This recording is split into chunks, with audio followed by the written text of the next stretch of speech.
Hello guys, it's been a while, but this is Alpha Sentry back today with another deck tag. I've still been playing a lot of Kalios. I think the deck is just as strong as it has been, as it was before. It's just as strong in the current meta. I haven't changed that much about the deck. I can put that up if you guys are interested, but today isn't going to be about Kalios. We're going to be talking about a general I've been having a lot of success with on the ladder. Got me to S rank, no problem, and just really strong, really underrated, and that's going to be Zir'an. So just to give you an idea, if we go over to my profile, I was playing today, got a 9 win streak, didn't lose any games, lost a few back here, and this was a tournament, so don't worry about that. And then before that, I went on a 15 win streak with the deck. So absolutely, totally very solid. I'm going to show you one or two games, just so you can see how it plays, but for now let's dive into the deck list.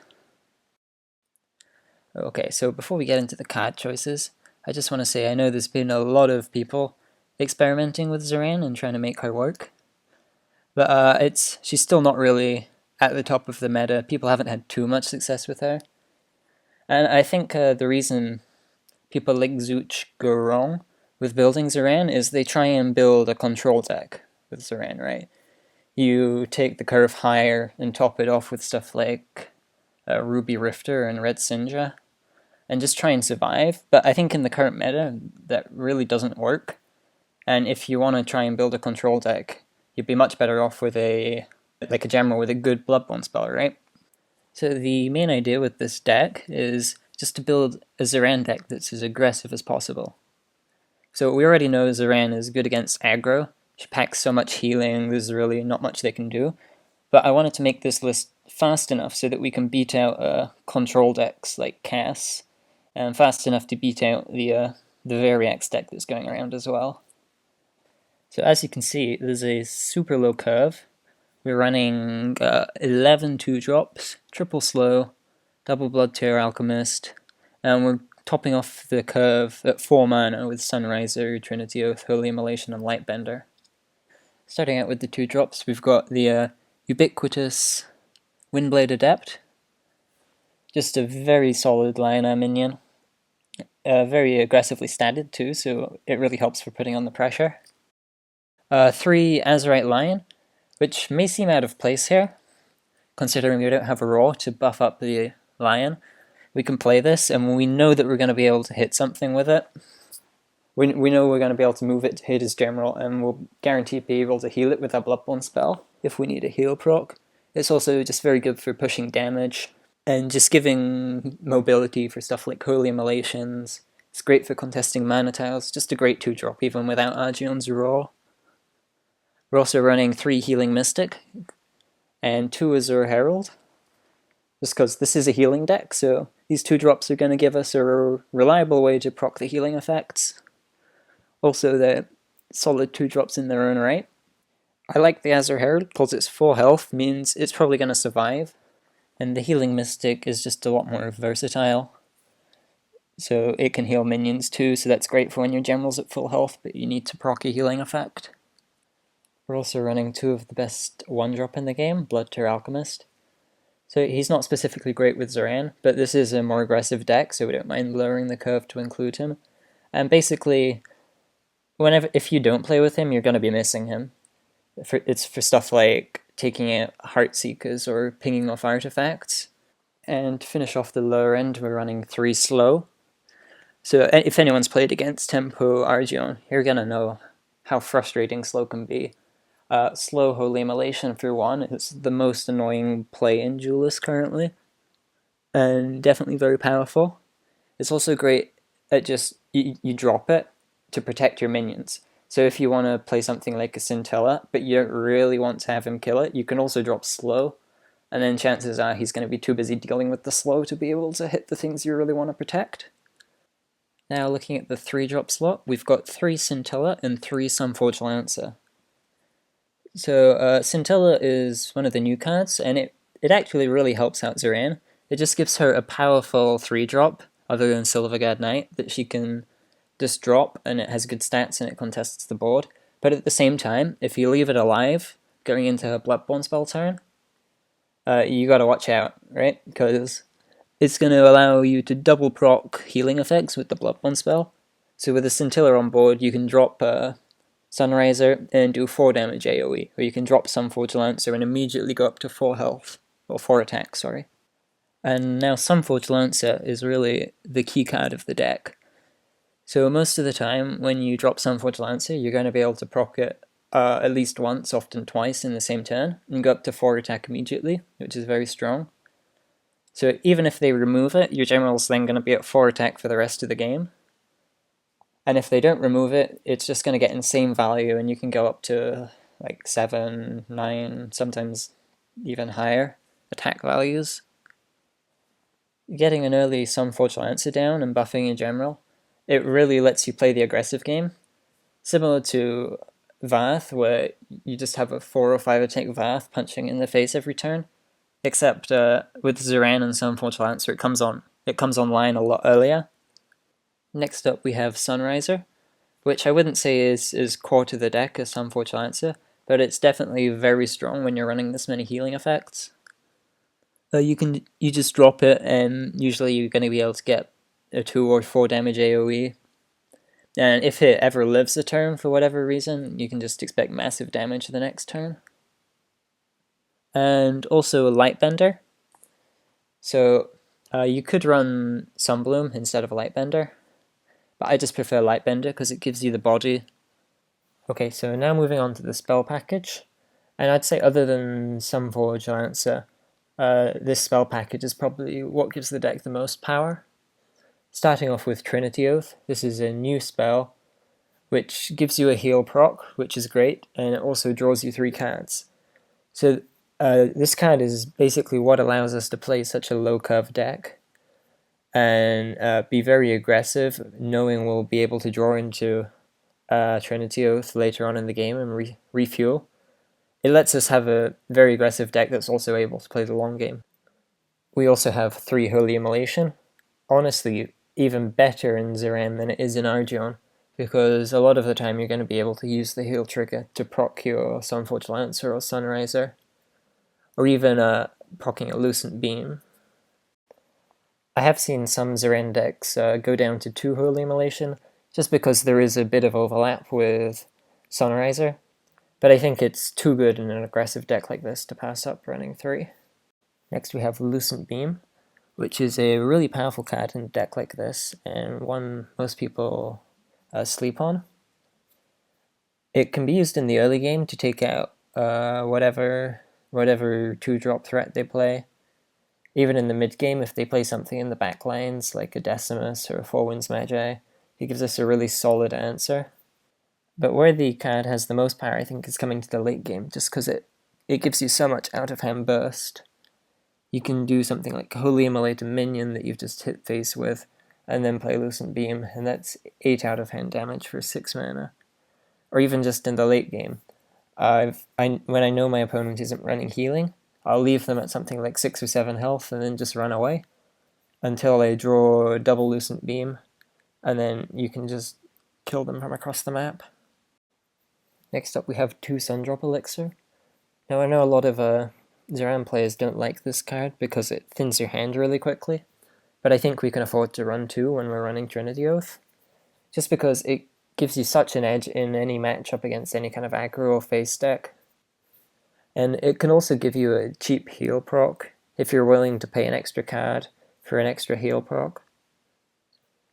And the last card in the deck is a Draining Wave. So this was originally another Azure Herald, but I realized that there is such a thing as too many 2-drops, and we definitely had it. I think the deck only needs 1 because we have Lucent Beam that does basically the same thing. But the idea behind Draining Wave is you play it early on to kill whatever your opponent plays, and because it's only 1 mana, you can also do your own play at the same time, and it gives you a huge tempo advantage. And the downside to it, which is it hits your own general for 4 damage, isn't really that much of an issue with this deck, just because we have so much healing. And taking an extra 4 damage in the early game, it can often even help, because it means you can now it means your general isn't at full health anymore, so you can trigger healing effects by healing your general. I think now would be a good time to talk about some cards that aren't in the deck, but could be. The most obvious card that's missing is Silverguard Knight. So the reason I took out what is basically a Lioness staple was just because we had enough 3-drops, right? We're running 3 Scintilla and 3 Sunforge Lancer, and both of those are better in the deck than Silverguard Knight is. And we don't really want to be running 9 3-drops, so I think we can afford to take out the Silverguards. We're also missing Circle of Life. It's a great heal proc, sure, but I much prefer having Lucent Beam just because it lets us hit face, and Draining Wave comes online a lot earlier. You're not going to be wasting your whole turn playing a Draining Wave. Light Chaser as well is missing here. Just because I think Lionel's generic 2-drops of Azurite Lion and Windblade Adapt are just much better, even in a healing deck. Because you're going to play your Light Chaser safely, and then your opponent's just going to run away until they get an answer. It never really puts in that much work. We're also missing a lot of answer cards, like Tempest, to deal with Swarm, although I think this deck has a good enough matchup against Swarm with Sunriser and Holy Immolation that we shouldn't be too worried about that. And we're missing cards to deal with big minions, so we're missing the Repulsor Beasts, just because they typically aren't played that much. Ironcliff is out of the meta. Nimbus, no one plays Nimbus either. So the only real thing we'd use a Repulsor Beast for is Amaras, which do cause a bit of a problem. But I haven't run into too many of those. Typically we're just going to want to be aggressive enough that we can take out the opponent before they get to their huge late game drops. So I'm sure I missed a lot of things explaining the deck, so if you have any questions, feel free to leave them below in the comments. For now though, I think we're going to get into a game and see how the deck plays out. Okay, so here we are in a match. You can see S rank 15 currently playing this deck. So our opponent is Zir'an, and looking at our opening hand, we have 2 Sunrisers, which I don't really like seeing early, just because they're more unique cards to combo with them and they cost 4 mana, so they're going to come online a bit later, so I think we'll replace both of those, looking for a better 2-drop. We've also got the Scintilla, which it's going to be an option on our second turn, and slow is always good to keep early if we can afford to. So replace the 2 Sunrisers. Get a Lion and the Trinity Oath. So the Lion is that's the best turn 1 play the deck has, just because it gives us the mobility and lots of options. We're going to replace the Trinity Oath because it's too early, we don't want to see that yet. And our opponent, as it turns out, is playing Mech Zir'an. And he has a pretty good start at that, with Helm of Mechazor into Cannon.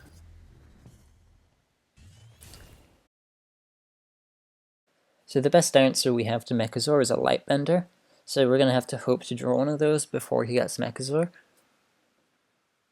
But in the meantime, we want to play as aggressively as possible. We want to try and push enough face damage so that his Mechazor comes online too slow to be meaningful.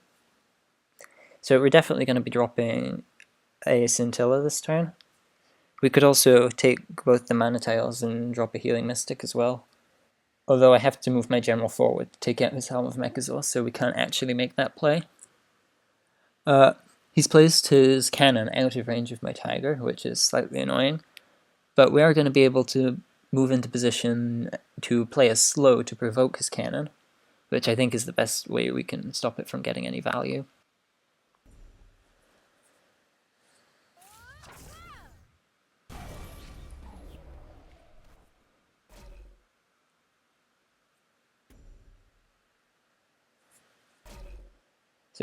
So we're playing the slow to provoke him and the Cannon. That lets us play the Scintilla aggressively, because we know his general's provoked, so he's not going to be able to play something like Falcius to kill it. He's going to drop a Wings on the mana tile, which in hindsight, maybe I should have done something to deny the mana, because mech decks love to have access to all the mana they can get. And he's going to drop a second Cannon. So things are looking slightly scary for me now. He's only one mech part away, which means most likely we're going to have a Mechazor next turn. And we don't have any Lightbenders in sight, so we're probably not going to have an answer. In any event, yeah, replace the Blood Tear. Sundrop Elixir, not really what I'm looking for there.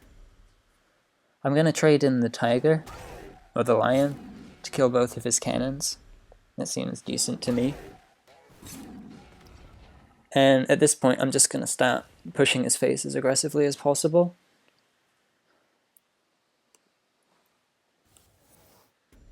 So we're playing our Scintillas aggressively just because we want them to be able to get damage in. Sure, it's vulnerable to Falcius, but I think that's okay if that happens. And it's worth noting, I played my Azurite Lion there, so that no matter what happens, we're going to be able to move him here, and then play a Lightbender there, or we can basically reach every tile on the board with a Lightbender if we drew one, to dispel his Mechazor. But unfortunately, we don't get one, and we're almost certainly going to see a Mechazor this turn. So yeah, not much we can really do to play around Falcius. It's annoying, but there you go. And yeah, he also has another Wings. So that's a pretty perfect start from his point of view. I can't imagine many ways in which that could have gone better. He's got a Mechazor turn 3, and there's not really much we can do about it, except continuing to push his face. So I'm just going to basically ignore his whole board. I have enough healing in the deck, so there's a chance I can outrace him, and I think that's my best shot. So we're going to be playing the Sunriser. Yeah. Sunriser and healing our Scintilla to allow him to hit face and live.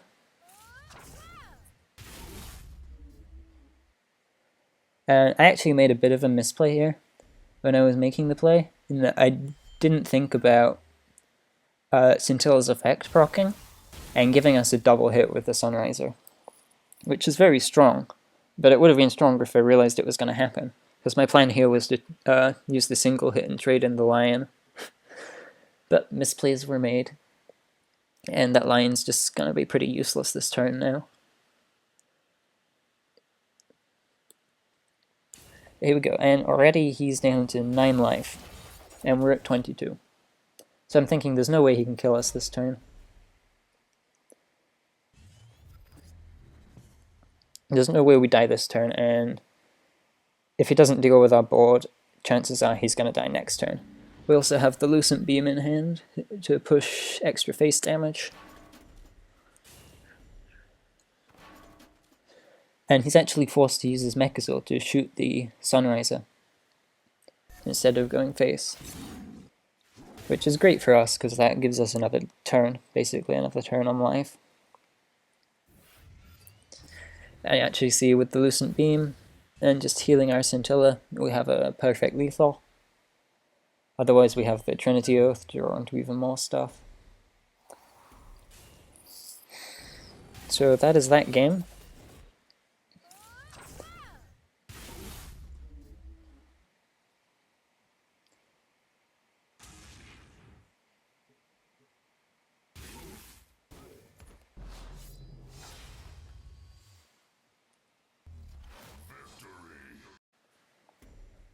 So there you have it, guys. A Zir'an deck that's fast enough to beat out a turn 3 Mechazor. When I've been playing this deck, I've just been really impressed with how strong it's been. Because for the longest time, Zir'an's been basically a meme general. But I think she definitely has the tools this season. She definitely has the power to compete with the best of them. And she's actually a great meta pick right now, because she beats these hyper-aggro magma decks that are going around, just because her curve is low enough to compete. Tons of healing. They draw cards for you, it's great. And then she beats Control Cassava. You're going to be aggressive, you're going to be in her face, pushing damage, and she can't use her great healing stuff. She can't play Kaleno against Zir'an, because she's just going to get OTK'd by like a Sunriser or a Sunforge Lancer, and you're gonna have 1,000,000 attack. And I've found she's been fast enough to beat most of the Lilith decks. If they're the Variax decks, typically it's gonna be too slow, unless they get a crazy... Well, even then, even with the turn 5 Variax, the deck definitely stands a chance. She also has the tools to deal with the Swarm. We've got the Lucent Beam and the Draining Wave to take out the Blubbering Priestesses. Sunriser just walks around and kills 1,000,000 Wraithlings. So it's a great counter pick against Abyssian. And that's basically... She does great against other generals too. She's just a good pick for the ladder. I'm sure there's a lot of stuff I haven't explained well at all in this video. So if you have any questions, feel free to leave them. And that's gonna be it for me.